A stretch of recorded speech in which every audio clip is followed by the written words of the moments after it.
ममता से कुछ सीखो तुम। घर कितना व्यवस्थित रखती है। माँ तो थी नहीं तुम्हारी, कुछ भी सीख कर नहीं आई हो। एक भी काम ढंग से नहीं आता। क्या क्या सिखाऊं इसे। सोचा था बहू आएगी तो कुछ तो आराम मिलेगा, लेकिन मेरे तो नसीब ही फूट गए। बड़ी भाभी किस्मत वाली है जो ममता जैसी बहू मिली। पूरा घर संभालती है, मजाल उफ तक कर दे। सुमित्रा जी अपनी नई नवेली बैंक में लोन ऑफिसर बहू को कोस रही थी।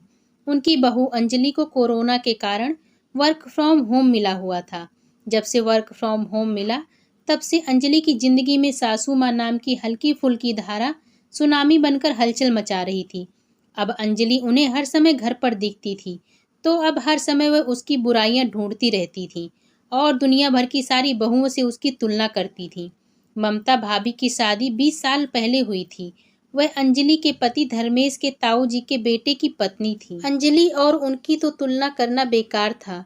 अब कोई सिकची पहलवान की दारा सिंह से तुलना थोड़ी हो सकती है।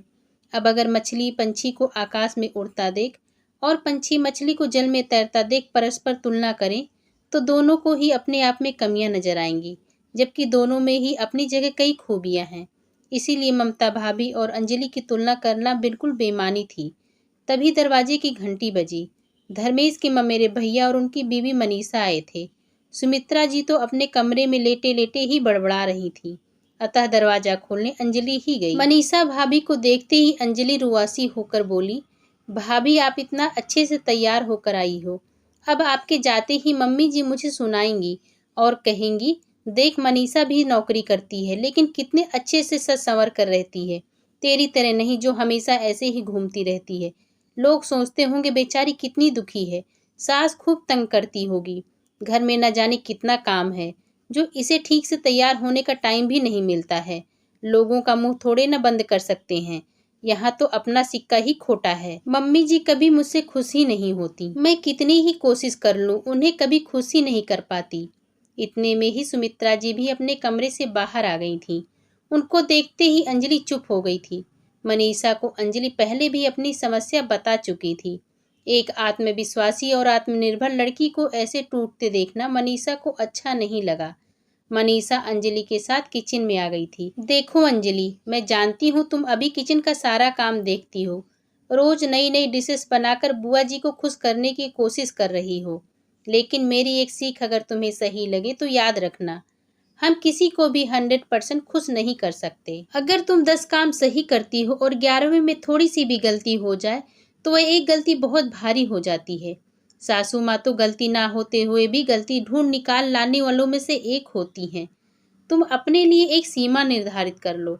मनीषा ने उसे समझाते हुए कहा, भाभी मैं सोचती थी कि मुझे सही में कुछ नहीं आता, क्योंकि मेरी माँ तो बचपन में ही चल बसी थी।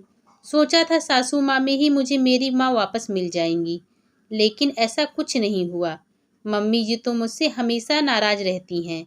आप किन सीमाओं की बात कर रही हो? अंजलि ने पूछा। अरे यार, घर के काम काज करने की। तुम उतना ही करो जितना कोरोना संकट के समाप्त होने के बाद कर सको। तुम जितना ज्यादा प्रयास करोगी, बुआ जी की उम्मीदें तुमसे उतनी ही बढ़ती जाएंगी। तुम उम्मीदों पर खरा उतरने के लिए अपने आप को पूरा गला भी दो ना, तब भी उम्मीदें किसी की पूरी नहीं कर सकती हो। इसलिए उतना ही करो जितना तुम अपनी क्षमताओं के अनुसार कर सकती हो।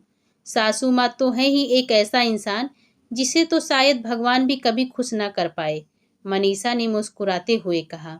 भाभी आप शायद सही कहती हो, अंजलि ने कहा। अरे अंजलि, चाय बना रही है या बीरबल की खिचड़ी? ममता तो अब तक चाय पानी पिलाकर खाना भी बना देती।